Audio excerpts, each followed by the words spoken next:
మామూలుగా ఉండదన్నమాట. నిజంగా ఆ షార్ట్ కోసం చూడొచ్చు భయ.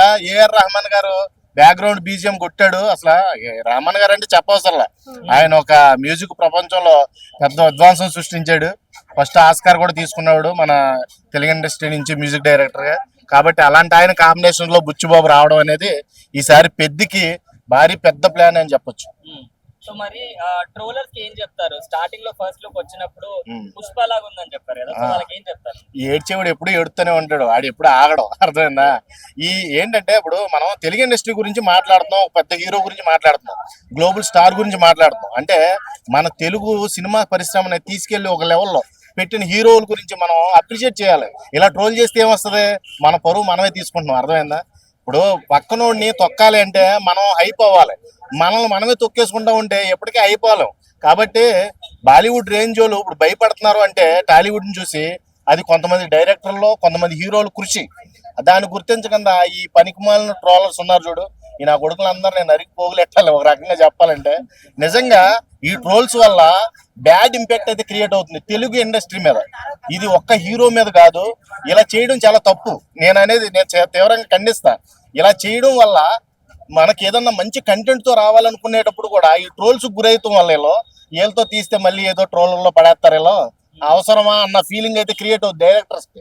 ఎక్స్పెషల్లీ మంచి మంచి సబ్జెక్టులు ఆగిపోతాయి. మీలాంటి దరిద్రం కొట్టి ఎదవల వల్ల కొన్ని సినిమాలు రావట్లేదు. టాలీవుడ్ ఎదగాలి అంటే వీళ్ళందరూ కూడా ముందు కమ్యూనిటీ స్ట్రైక్లు వేసేసి మొత్తం ఛానల్ అన్ని లేపేయాలి. ఈ trollers channels especially. Healthy trolling అయితే ఓకే, బ్రహ్మానందం గారు హ్యాపీగా ఫీల్ అవుతాడు హెల్దీ ట్రోలింగ్స్. నన్నే వాడుకోండి బాబు అని పర్మిషన్ కూడా ఇచ్చాడు. అలాంటి వాళ్ళు వాడుకోండి, మీరు ఎంఎస్ నారాయణ వాడుకోండి, బ్రహ్మానందం గారిని వాడుకోండి, సునీల్ గారిని వాడుకోండి. ట్రోలర్స్ కి పెద్ద పెద్ద హీరోలను వాడకూడదు, వాళ్ళని డీగ్రేడ్ చేసినట్టు మాట.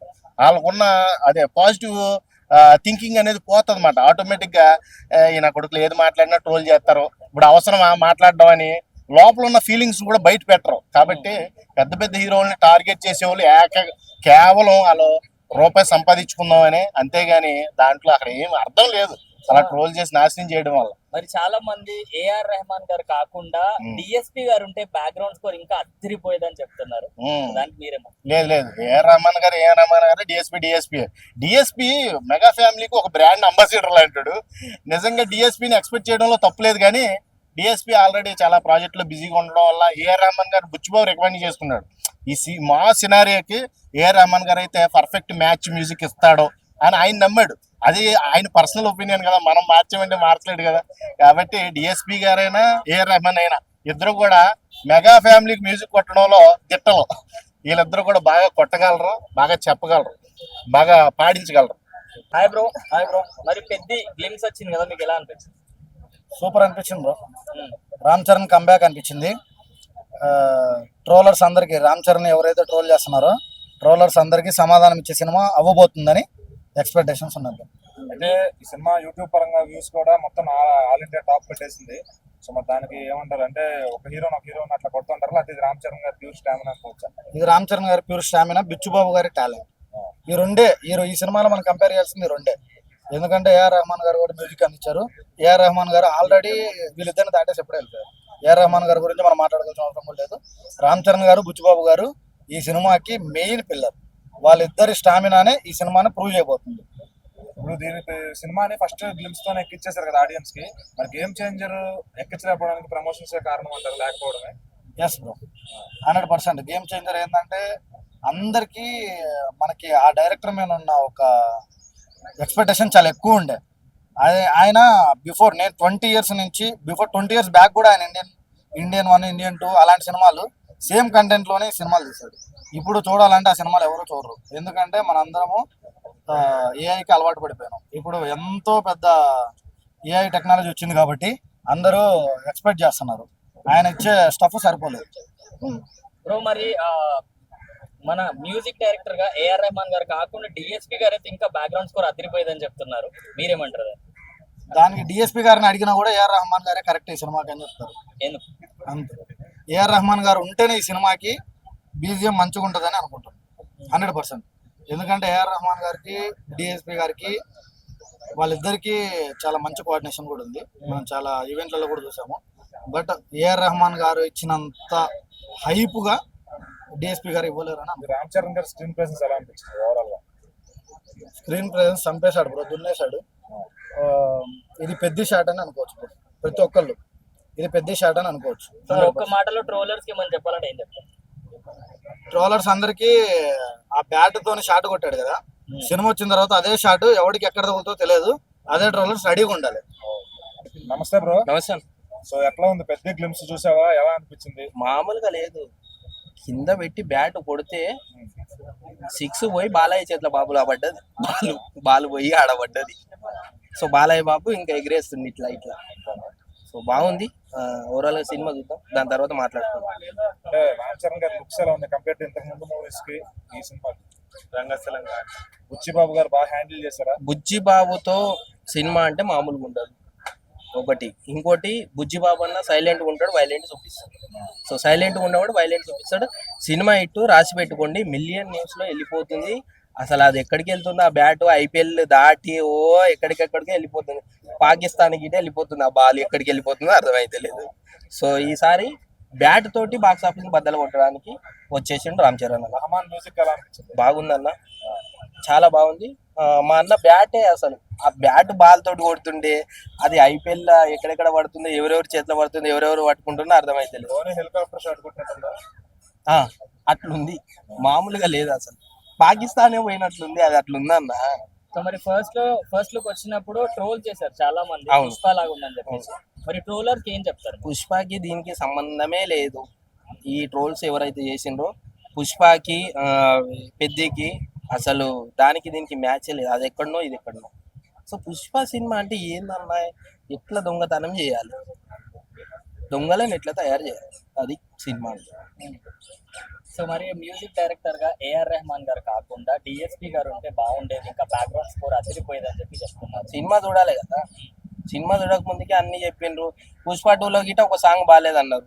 ఏది కిసి కిసి కానీ ఎట్లా ఉంది సాంగ్, అది చింపి పడేసింది. సో అందు గురించే మొత్తం సినిమా చూసిన తర్వాత చింపేస్తాడు. సో అది మీకేం నచ్చింది పర్సనల్ గా గేమ్స్ లో? బ్యాట్ అన్న, బ్యాట్ మెయిన్ బ్యాటే. ఆ బ్యాటింగ్ మామూలు బ్యాటింగ్ కాదు, కింద పెట్టి కొడితే అది బాలయ్య బాబు చేతిలో పడ్డది, ఇంకా కొంతమంది చేతిలో పడ్డది, కానీ ఆటగాడేనా? మామూలు ఆటగాడు కాదు. ఆ బ్యాటింగ్ అది రన్నింగ్ చేసుకుంటూ వచ్చి కొట్టిండన్న బ్యాట్ తోటి బాలు. అది కూడా కింద బ్యాట్ కొట్టారు. కింద కొట్టి అమ్మ కొడితే 6 పోయింది, అది ఏడ పోయిందో గిట కనపడడం లేదు. చక్క పోయి బాలయ్య చేతిలో పడ్డది. ఆ సీన్ కి థియేటర్స్ లో రెస్పాన్స్ ఎలా ఉంటుంది? మామూలుగా ఉండదు అసలు, అందరు బ్యాట్లు పట్టుకొని వస్తారు మళ్ళీ. ఆ రేంజ్ లో ఉంటది. Super, thank you. Last time game changer సార్ది ఎత్తిపోయింది రామ్ చరణ్ గారిది. అదేంటంటే అది తెలుగు ఫిలిం ఇండస్ట్రీలో ఉన్న అంటే తెలుగు ఆడియన్స్ దాన్ని అర్థం చేసుకోలేకపోయారు. అది కూడా పెద్ద స్టోరీనే. కాకపోతే ఏంటంటే మనకి త్రిబుల్ ఆర్ నుంచి మంచి హిట్ లేదు, రంగస్థలము దాని తర్వాత ఆ బ్యాక్గ్రౌండ్ లో మంచి హిట్ లేదు. ఇప్పుడు మరి పెద్ది అని ఒకటి ఇచ్చాడు మన బుచ్చిబాబు గారు, సుకుమార్ అసిస్టెంట్. ఓకే, బాగుంటుందని కోరుకుంటున్నాము. చూడాలి మరి. ఫస్ట్ లుక్ ఇచ్చారుగా, కొద్దిగా మాస్ లుక్ మొత్తం వేరియేషన్ చేంజ్ చేశాడు. క్రికెట్ కి సంబంధించి కొద్దిగా ఏదో సంథింగ్ ఉంది. పెద్ద హిట్ అవ్వాలని కోరుకుంటున్నాము. పుష్ప అంత లెవెల్లో అవ్వాలని కోరుకుంటున్నాము. ఎందుకంటే పుష్ప 2 అక్షరాలే, దాని తర్వాత పెద్ది 2 అక్షరాలే, దాని తర్వాత సుకుమారు అసిస్టెంట్ డైరెక్టర్ మన బుచ్చిబాబు గారు తీసింది. హిట్ అవ్వాలని కోరుకుంటున్నాము. మరి ఎలా ఉండబోతుంది మరి. ఫస్ట్ క్లిప్ అయితే ఓకే, బాగానే ఉంది. ఆ స్టోరీ కంటెంట్ వైజ్ ఓకే. ఆ మాస్ బ్యాక్గ్రౌండ్ అనేది క్లాస్ తర్వాత మాస్కి వచ్చాడు కాబట్టి కొద్దిగా తెలుగు ఆడియన్స్ మాసే కోరుకుంటారు. చూడాలి మరి. ఆ రంగస్థలం అంతా హిట్ అవ్వాలని కోరుకుంటున్నాము. చూడాలి ఏం జరుగుతుంది. చూసే ప్రజలకు అంతా ఒకటే మాటలో ఏం చెప్పాలనుకుంటున్నారు? గేమ్ చేంజర్ ఎత్తిపోయింది అని అంటారు. మన ఎత్తిపోవడం కాదు, అది మనం ఎత్తగొట్టాము. సినిమా అనేది గొప్పది. అలా ఎన్నో కోట్లు పెట్టి మన తెలుగు ఆడియన్స్ మీద నమ్మకం పెట్టి ఎన్నో కోట్లు పెట్టి ఒక డైరెక్టర్, ఒక ప్రొడ్యూసర్, ఒక అసిస్టెంట్ డైరెక్టర్, ఒక కాస్ట్యూమ్ డిజైనర్, మొత్తం అంతా తెలుగు ఫిలిం ఇండస్ట్రీలో ఉన్న యూనిట్ అంతా కష్టపడితే అది యూనిట్ అనేది వస్తుంది. అర్థం చేసుకోవడం మన తిరిగితనము. కాకపోతే ఏంటంటే తెలుగు ఆడియన్స్ కి మాస్ కొద్దిగా అంటుంది అనమాట. ఏంటంటే మన బాలీవుడ్ హాలీవుడ్ లాగా మనం కార్లు ఎగిరేయడం అలాంటి నచ్చ మనలకి. తెలుగు ఆడియన్స్ అంటే మాస్ 1990s లో ఉన్నాను మనం, అక్కడే మిగిలిపోయాము. అలాంటి సినిమాలు ఇస్తేనే హిట్ అవుతారు నా అభిప్రాయం. గేమ్ చేంజర్ బాగుంది, కానీ అది ఎడ్యుకేషన్ అంతా అర్థం చేసుకోలేకపోయారు. మరి ఈ సినిమా మంచి హిట్ అవ్వాలని కోరుకుంటున్నాము రామ్ చరణ్ గారికి. మరి హాలీవుడ్ అంతా టాలీవుడ్ ఎందుకు హైలైట్ కాకపోతుంది? మనకి ఇప్పుడు ఏంటంటే టెక్నాలజీ ఇప్పుడిప్పుడే డెవలప్మెంట్ అవుతుంది అనమాట. ఒక బాహుబలి దగ్గర నుంచి తీసుకుంటే ఇలా సంథింగ్ మన సాహో అని ఒకటి వచ్చింది. ఆ టెక్నాలజీ ఏంటంటే ఒకప్పుడే మన బాలీవుడ్ హాలీవుడ్ లో వచ్చేసాయి అనమాట. మన తెలుగు ఆడియన్స్ ఇప్పుడు ఇంకా దాన్ని అర్థం చేసుకుని ఎడ్యుకేషన్ లో ఉన్నారు కాబట్టి ప్రజెంట్ చూస్తా ఉన్నారు. ఆ బ్యాక్గ్రౌండ్ లో లేరు మన వాళ్ళు. మాస్ ఇంకా మాస్ మాస్ అని కోరుకుంటున్నారు.